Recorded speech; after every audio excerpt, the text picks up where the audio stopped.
श्री नंगली निवासी भगवान की जय। बोलो श्री परमहंस दयाल जी महाराज की जय। बोलो श्री असनी सरकार की जय। बोलो संत समाज की जय। देखिए, इस वीडियो के माध्यम से चर्चा होगी कि भक्त का असली स्वरूप क्या होना चाहिए। तो इस पर चर्चा होगी भक्त का स्वरूप। देखिए, भक्त का स्वरूप ये होना चाहिए, पहला तो उसके आहार पे डिपेंड करता है। कबीर साहब ने कहा, जैसा खाए अन्न वैसा बने मन, जैसे पिए पानी वैसी बने वाणी। अगर वास्तव में जो भक्त अपने आप को समझते हैं तो वो जो है अपने आहार पर बहुत सतर्क रहें। उन्हें क्या खाना चाहिए, क्या नहीं खाना चाहिए, इस पर बहुत ध्यान देने की ज़रूरत है। हम बने भक्त रहें और भोजन करें तमोगुणी, तो ये हम अपने आप को बहुत बड़ा धोखा दे रहे हैं। तमोगुणी भोजन आपको इस मार्ग पर चलने नहीं देगी। इसके लिए आपको सतोगुणी भोजन चाहिए। तमोगुणी भोजन क्या है? जैसे खैनी खाना और जर्दा खाना, पान मसाला पुड़िया खाना, गुटखा खाना, गांजा पीना, भांग खाना, नारकोटिक चीज़ें किसी भी प्रकार से अगर हम सेवन कर रहे हैं तो हम भक्त नहीं हैं। अगर अपने आप को भक्त समझते हैं तो हम अपने साथ छल कर रहे हैं, धोखा कर रहे हैं। आहार जैसा करोगे वैसे तुम्हारे सोच विचार और आचरण बनेंगे। तो ये जो नारकोटिक चीज़ें हैं, नशीली चीज़ें हैं, ये जीव को उसके मार्ग को स्पष्ट देखने नहीं देती, चलने नहीं देती हैं। अगर आप अपने आप को भक्त समझते हैं तो इन सब चीज़ों से, व्यसन से और मादक चीज़ों से हमेशा दूर रहें। ऐसे लोगों से दूर रहें जो मादक चीज़ों में हमेशा रुचि रखते हैं। इन लोगों से दूर रहें। सूरदास जी बहुत अच्छे महात्मा थे। उन्होंने इसीलिए हम आपको सचेत करके गए हैं कि तजो मन हरि विमुखन के संग, जाके संग से कुमति उपजत हैं, परत भजन में भंग। तजो मन हरि विमुखन के संग, जो हरि से विमुख हैं वही लोग मादक चीज़ों का प्रयोग करते हैं, नारकोटिक चीज़ों का प्रयोग करते हैं, सेवन करते हैं, नशीली चीज़ों का। तो उनसे हम दूर रहें तभी हम बच पाएंगे। और जब उनके बीच में हमेशा उठेंगे बैठेंगे, संग करेंगे तो नहीं बच पाएंगे। तो आप जो है पहले उनसे दूरी बनाइए जब तक आप मजबूत न हो जाएं, पक्के न हो जाएं। जब आप पक्के हो जाएंगे तो 32 दांत के बीच में जीभ जैसे अकेले रहती है सुरक्षित, तो आप सुरक्षित रह जाएंगे। फिर आप जो है नशेड़ियों के बीच में रहेंगे, आपके ऊपर कोई प्रभाव नहीं पड़ेगा। लेकिन जब तक कच्चे हैं हर तरह से चौतरफा प्रभाव पड़ेगा और आप जो है क्षतिग्रस्त हो जाएंगे। तो इसलिए खान पीन, आहार बहुत मायने रखता है। आहार और विहार, विहार कहते हैं कैसे लोगों के साथ आप आते जाते हैं, बैठते उठते हैं, संग करते हैं, ये भी बहुत मायने रखता है। आप अगर जो है बहुत सत्संगी हैं और अच्छे भक्त हैं, लेकिन दुर्जनों के साथ आप निरंतर उठेंगे बैठेंगे तो आपकी मति भ्रष्ट रहेगी, बुद्धि भ्रष्ट रहेगी, आप भ्रमित रहेंगे, आप चल नहीं पाएंगे।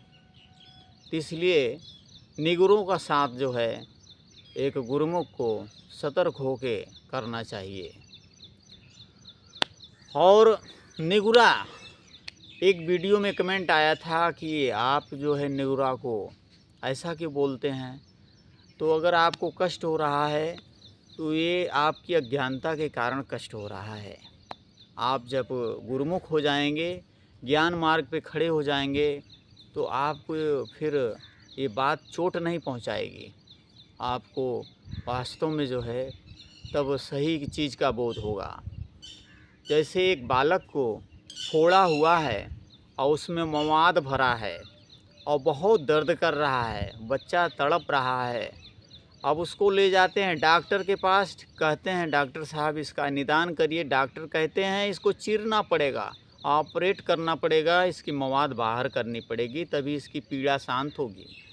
बच्चा सुनता है कि ये तो चाकू से ब्लेड से चीरेंगे, बहुत दर्द होगा, वो भागता है, कहता है ना ना ना, मैं नहीं इसको ऑपरेशन कराऊंगा, इसको चिरवाऊंगा नहीं, हमें बहुत पीड़ा होगी, बहुत कष्ट होगा।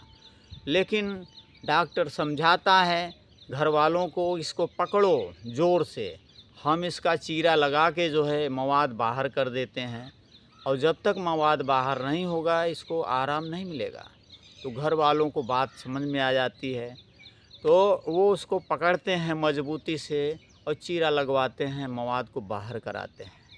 चीरा लगाते समय दर्द तो एक बार बहुत होता है, असहनीय, लेकिन उसके बाद हमेशा के लिए दर्द शांत हो जाता है। तो जो अज्ञानी जीव हैं, निगुरा जीव हैं, उनको एक बार ये कष्ट तो बहुत होती है इन वाणियों से, लेकिन अगर वो उसका अनुसरण कर लेंगे, सह लेंगे, तो आगे उनको बहुत आराम मिलेगा, बहुत सुख मिलेगा, बहुत शांति मिलेगी। तो इसलिए आप लोग हमारे वाणियों से दुखी न होया करिए, और आप लोग समझने का प्रयास करा करिए, और आगे बढ़ जाएंगे, कल्याण हो जाएगा। तो एक गुरुमुख का जो है, एक भक्त का स्वरूप है, हमेशा उसके अंदर श्रद्धा होनी चाहिए अपने गुरु के प्रति, और सच्चा विश्वास होना चाहिए। दुनिया कुछ भी कहे, उसको अपने गुरु के ऊपर कभी संशय नहीं होना चाहिए। सच्चे संत महापुरुषों के ऊपर संशय नहीं होना चाहिए, भ्रम नहीं होना चाहिए। दुनिया कुछ भी कहे, उसको किसी भी हाल में भ्रम नहीं होना चाहिए। जो भी उसके अंदर जो है सच सामर्थ्य हो, तन मन धन से अपने गुरु के दरबार की सेवा में लगे रहना चाहिए, और अपना आहार विहार दुरुस्त रखना चाहिए। तो कहने का मतलब है, और अगर वो जो है शादीशुदा है, तो बच्चे पैदा करने तक के लिए स्त्री से संपर्क रखे, और ज़्यादा जो है अय्यासी ना करे, नहीं तो इस मार्ग पर चल नहीं पाएगा। ये माया के स्वरूप हैं, जीव को खींचते हैं नष्ट करने के लिए, भ्रमित करने के लिए, पतन करने के लिए, 84 को की तरफ ले जाने के लिए। इसलिए स्त्री का संग, पुरुष का संग, अपने स्त्री को, पुरुष को उतना करना चाहिए, बच्चे पैदा करने तक के लिए करना चाहिए। उसके नशेड़ी नहीं होना चाहिए, अपने जीवन को बर्बाद नहीं करना चाहिए। अगर तुम जो है विषय विकारी हो, भोगी विलासी हो, तो तुम सत्संग भजन में नहीं लग पाओगे, तुम्हारी रुचि उधर नहीं हो पाएगी, तुम अपना कल्याण कैसे करोगे। तो इसलिए जो है बड़े सतर्क होकर जो है शादीशुदा जीवन वालों को इस मार्ग पर चलना है।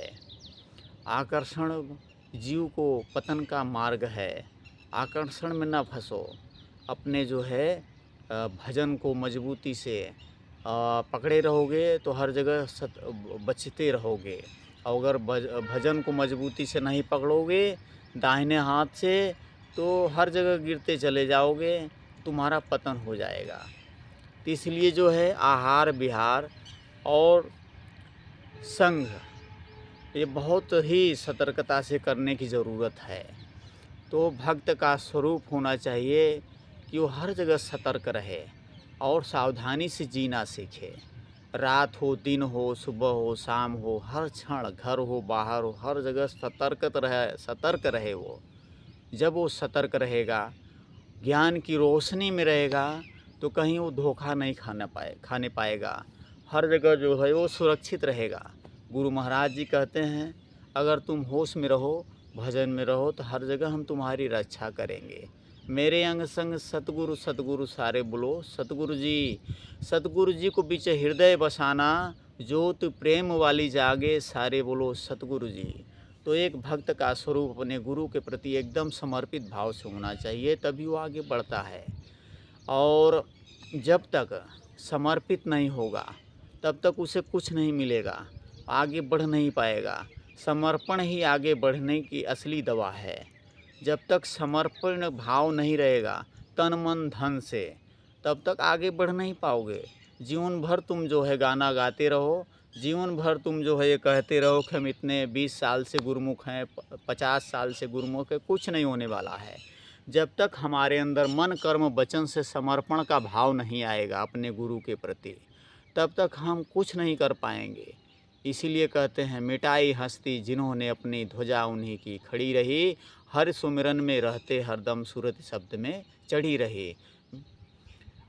और बहुत से प्रकार से ज्ञानियों ने समझाया है कि जब तक हस्ती नहीं मिटाएंगे तब तक हम कुछ बन नहीं पाएंगे, और हस्ती मिटाना पड़ेगा अगर कुछ बनना है। अगर आपको जीवन में असलियत को प्राप्त करना है तो पुरानी चीज़ों को मिटाना पड़ेगा, झूठे अहंकार को नष्ट करना पड़ेगा। आज झूठे अहंकार के चक्कर में लोग कीमती हीरा, ज्ञान रूपी कीमती हीरा, कल्याण रूपी कीमती हीरा से वंचित रह जा रहे हैं। कोई जात के अभिमान में, कोई सुंदरता के अभिमान में, कोई ज्ञान के अभिमान में, कोई धन के अभिमान में, कोई अपने किसी न किसी अभिमान में असली चीज़ से वंचित रह जा रहा है। तो इसलिए अभिमान से सतर्क रहिए, मान सम्मान से सतर्क रहिए, और तभी आप सुरक्षित रह पाएंगे। ये हमें आपको ठगने के जो है माया ने अपने रूप फैलाए हैं। माया दिखाई नहीं देती, लेकिन वो चारों तरफ से आपको अपने ग्रास बनाने के लिए तैयार है। हाँ, अब जीव जो है जब तक ज्ञान के स्वरूप में नहीं खड़ा रहेगा, अपने गुरु के वचनों का मजबूती से सहारा नहीं लिए रहेगा, मजबूती से उनका दामन पकड़े नहीं रहेगा, तो धोखा खा जाएगा। इसलिए जो है इस वीडियो के माध्यम से आप लोगों को सचेत करने का प्रयास कर रहे हैं कि हम आप जो है गुरु के ऊपर समर्पित हों मन कर्म और वचन से। नंगली साहब का दरबार ऐसा दरबार, आला दरबार दुनिया में जल्दी मिलेगा नहीं। जो ज्ञान अपने ही अंदर पहले से था उसी का बोध कराते हैं। कोई बनावटी नहीं है, कोई दिखावटी नहीं है, असलियत है, नेचुरल है। पहले से हमारे इस काया नगरी में वो ज्ञान मौजूद था। अज्ञानता के कारण हम नहीं जान पाए, बहिर्मुख थे, लेकिन संत महापुरुषों की कृपा हुई, हमें अंतर्मुख करके उस ज्ञान का बोध करा दिए। तो हमको माला माल करना चाहते हैं, हमारी कंगाली दूर करना चाहते हैं, और हम जो है भिखारी बने दर दर भटक रहे हैं गुरुमुख हो करके। हाँ, देवी देवताओं के दरबार पे जाके धक्का खा रहे हैं, दर दर की ठोकरें खा रहे हैं, भिखारी बने घूम रहे हैं, कंगाली बने घूम रहे हैं। गुरु महाराज जी हमें माला माल करने का बूटी दे दिए हैं। हाँ, तो हम क्यों ना माला माल हो जाएं, क्यों भिखारीपन अपना दूर नहीं कर रहे हैं। इन सब चीज़ों के द्वारा हम जो है समझने का प्रयास करें और असलियत को समझें और माला माल हो जाएं और जीवन को आनंदकारी बनाएं, सुखमय बनाएं। यही हमारा इस वीडियो के माध्यम से आप लोगों को संदेश है।